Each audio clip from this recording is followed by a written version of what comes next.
You fucking knew that was gonna fucking happen.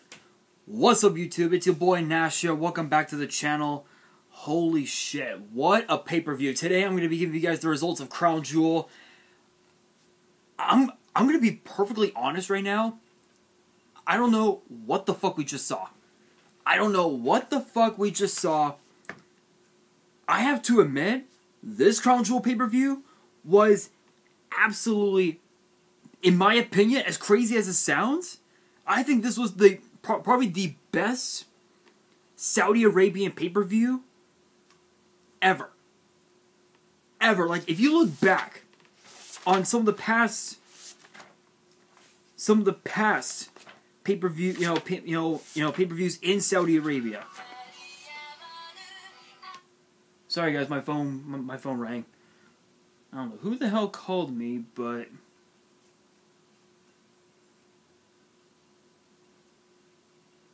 there we go. Anyway, you look back on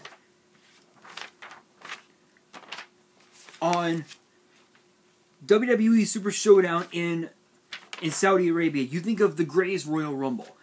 Those cards were good, but this was absolutely perfect in my opinion. This was absolutely incredible. And it kicks off with the kickoff show as the Usos, which actually, this match was actually announced, what was it, yesterday or something like that? It's the Usos of the Bloodline defending the SmackDown Tag Team titles against the Hurt Business, Shelton Benjamin, and Cedric Alexander. It was a hell of a card. This match was actually incredible. Two very incredible tag teams duking it out for the SmackDown Women's title, not SmackDown Women's title, the SmackDown Tag Team title, sorry. And in the end, a splash to, I believe, Cedric Alexander gave the Usos the win and the tag team titles. They retained the title. They retained the titles. But the main card itself kicked off with Hell in a Cell. Arguably the most dangerous match in all of WWE. The last time Seth Rollins was inside Hell in a Cell, it was back in 2019, a couple years ago. We all know what happened there. If you know, you know. The last time Edge was inside Hell in a Cell, 2008, against The Undertaker at SummerSlam. This was Edge's second Hell in a Cell. And this match lived up to the fucking hype. Like, I don't even know how to fucking describe it. Absolutely insane. This was as personal as it can get. In the last few minutes of the card, just when you thought all hope was going to be lost for Edge, Seth Rollins wraps a chain around his right foot, hits him with a couple of kicks, as he was going to go for a stomp. Edge took the steel chair, low blow, no more kids for Becky Lynch. And Edge had applied a crossface onto Seth Rollins, but decided to add insult to injury and hit Seth Rollins with a stomp to win inside Hell in a Cell. This was probably the most insane match I had ever seen. It was absolutely incredibly fucking insane. Shoutouts to Edge, big props to him on winning Hell in a Cell, but the question is, at what cost? That's the big question. At what cost? Next up, we have a match that was honestly this was the sleeper of the match, in my opinion.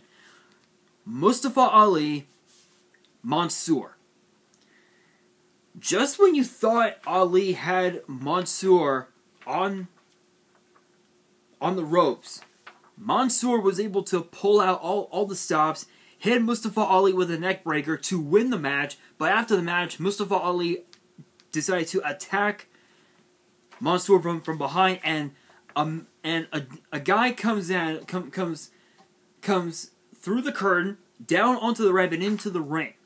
Who is it, you may ask? None other than Tarek Hamedi, I believe was his name. I probably butchered that. Shout outs to all of our Saudi Arabian fans out there. I apologize if I butchered the last name. But yeah, he won the silver medal in, I believe, karate, if I remember correctly, in the 2020 Tokyo Games. So big shouts to him. He laid Mustafa Ali out with a swift kick. Just swift as swift can get. And Mansoor and Tarek just went on out, handled their own business. Next up, we have RK Bro defending the Raw Tag Team titles against AJ Styles and Omos.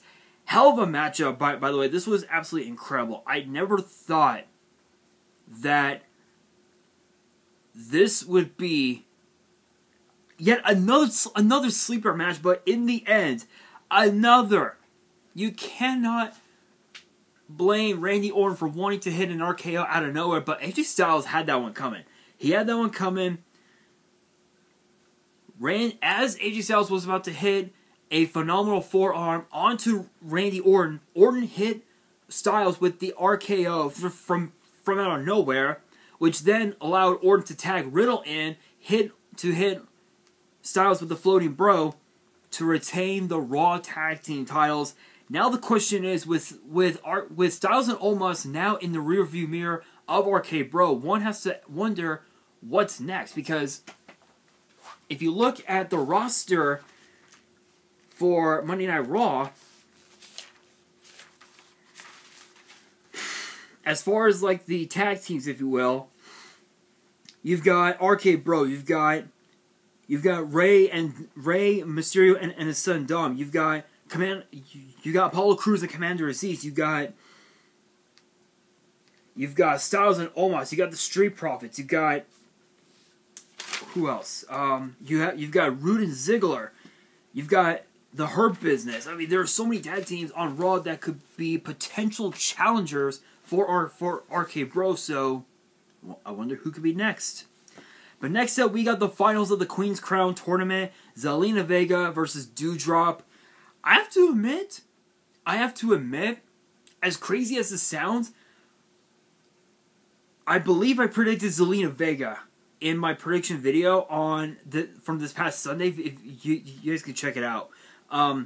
Yeah, I actually got it right. I was right. Zelina Vega, from out of nowhere, hits Doudrop with Code Red, which is basically a sunset powerbomb, basically, to win the Queen's Crown tournament, and now she's queen, which is insane. But now the question remains: what's next for Zelina Vega, for Queen Zelina, moving forward now that she's queen?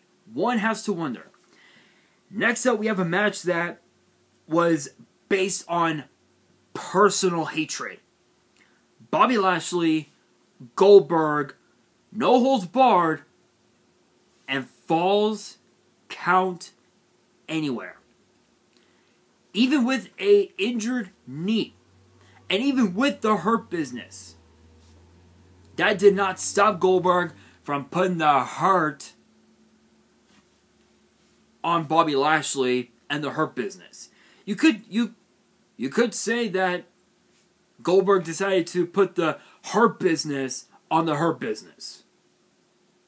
Yeah, I know. That was the shittiest pun I ever had. That I ever gave. I know, it was shitty. I know, if you guys believe that that was a shitty ass pun, F in the comments, because that was bad. But it was the best I could come up with. But anyway, hell of a matchup. But in the end, Goldberg hit Lashley with the spear onto tables from the stage to win Falls Count Anywhere under no holds barred. Honestly, I don't know. I don't know how crazy. That was an intense match. But if you guys want intense, these next 3 are going to be just as intense. Or actually rather, these next 4. The first of the last 4 matches on the card.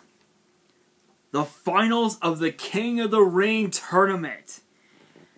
Finn Balor, Xavier Woods of the New Day. 2 fan favorites. The King, you guys know, the King of the Ring debuted in 1985, where the inaugural winner, Don Morocco, the Hall of Famer, won the first ever King of the Ring tournament.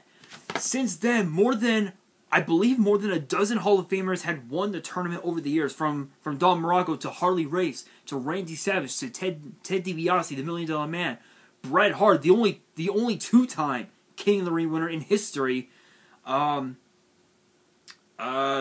Cold, Steve Austin, you know the start of Austin 316, Owen Hart, Ken Shamrock. Who else can I think of? Badass Billy Gunn, Kurt Angle, Edge, Brock Lesnar, Booker T, William Regal, Sheamus, Wade Barrett, Baron Corbin, Shinsuke Nakamura. You guys know Shinsuke Nakamura took the crown from Baron Corbin because of the fact that Shinsuke was known as the King of Strong Style, which actually makes sense. Now, I believe this would be the first. This would make the first babyface in years to win King of the Ring. Who was it, you may ask? None other than the New Day's Xavier Woods. Honestly, I am so happy for him. Don't get me wrong, I would have been happy either way. Either way, it wouldn't have mattered. I would have been happy either way. But for Xavier Woods to fulfill a lifelong dream, a lifelong destiny, if you would, so to speak, of winning King of the Ring, that right there is incredible. Absolutely incredible. He hits Balor with a flying elbow from the top rope to win King of the Ring. Now with Woods and Kofi on SmackDown, the big question remains: Does Xavier Woods go after Roman Reigns and the Universal title? Yes, I know I just said Roman Reigns. Spoilers. How? You'll find out later on in the video. Or does he continue the tag team route and go after the Usos with Kofi? I swear that dog needs to shut up. And the SmackDown tag team titles. Or could he potentially, and this might be a far-fetched theory, maybe he could potentially go after Shinsuke Nakamura and the Intercontinental title, or do what he did before and attempt to go after the 24/7 title, which he tried before. It didn't work out so well. So, is it possible? Absolutely. But big congrats to Xavier Woods, King of the Ring. So happy for him. Big shout-outs to him. A lot of respect for him. A lot of respect. He pulled it off.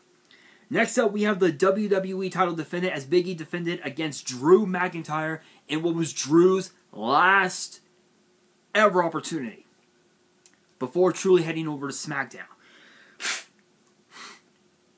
Sorry guys, my nose is a little stuffed up. Anyway, this was as hard-hitting can get. This was insane. I don't even know how to describe it, but one thing I could tell you is that there was a lot of belly-to-belly suplexes. There were belly-to-belly suplexes for days between these two. A stretch muffler onto Drew McIntyre. That didn't even work out. Big E gets hit with a Claymore. That didn't work for Drew. But in the end, the closing moments of the match, Big E hits McIntyre with the big ending to retain the WWE title. And I mentioned this before in my prediction. I believe I mentioned this before in my prediction video, that if Big E were to defeat a 2-time WWE champion in Drew McIntyre, Big E will have earned it hands down. If McIntyre won, then I guess some people call it the fairy tale of Big E. Or I guess you could call it the Cinderella Man story, if you will, of Big E. Would have came to an abrupt halt, and it would have been for nothing. But Big E pulled it off and won and retained the WWE title. Now Drew McIntyre is now a part of SmackDown, and he is going after Roman Reigns and the Universal title. Again, yes, I know I mentioned Roman Reigns. Spoilers! You'll find out here in just a second. But next up, we have the SmackDown Women's title, part of the co-main event, so to speak. Becky Lynch, the champion. The challengers, Bianca Belair and Sasha Banks. Honestly, this was as insane can get. Because I was under the impression that, hang on guys. Oh, there we go. I was under the impression that perhaps we would see Charlotte Flair get involved, given the fact that she came this close from losing the Raw Women's title to Bianca this past Monday on Raw, but unfortunately that was not the case. But this was a very intense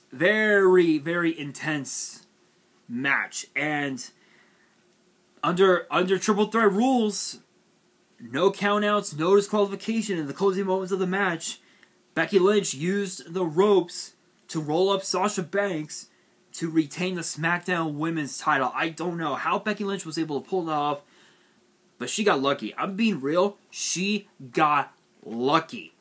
And speaking of lucky, the Universal title, the main event. Roman Reigns, Brock Lesnar for the Universal title. I believe the last time I called this match a match involving these two, it was actually at SummerSlam. Yeah, at SummerSlam in 2018, where Roman finally was able to beat Brock Lesnar to win a world title, and this time being the Universal title. I never thought that it would,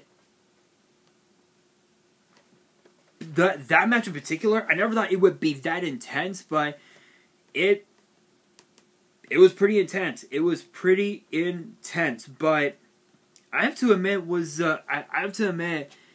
pretty insane. That matchup was insane, but this was as incredible as it can get. This was considered to be the greatest, one of the greatest matches in WWE history. And it should be told him, in my opinion, it lived up to the hype. It lived up to the hype. But the last few minutes of the match, Brock Lesnar hits Roman Reigns with an F5, which Roman Reigns landed onto the WWE referee. Paul Heyman grabs the Universal title, throws it into the ring, in between Roman Reigns and Brock Lesnar, and yells out, "You know what to do with the title." So who grabs it? Well, they both did in a tug of war. Reigns ended up losing the tug of war, but unfortunately, you guessed it, the Usos came out, super kicked Lesnar. Lesnar got hit in the head with the title, and that was that. That was that. Roman Reigns retains the Universal title. And our next pay-per-view is Survivor Series, which I'm actually looking forward to that one the most. Big E versus Roman Reigns. That is going to be a match I am looking forward to, unless if something's changed, which could happen. But with that being said, that is going to do it for this video. That brings me also, I almost forgot, that brings me to the question of the day. What were your guys' thoughts on Crown Jewel? And what are you looking forward to seeing at Survivor Series? Let me know in the comments below. And that is going to do it for this video. Hopefully you guys enjoyed it. If you did, make sure you guys smash that thumbs up button if you guys are new to the channel and you guys want more pay-per-view results in the future.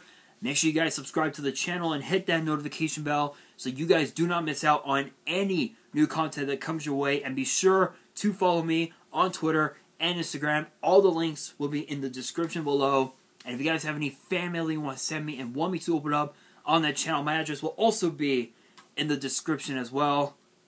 And on that, this is your boy Nash, signing out.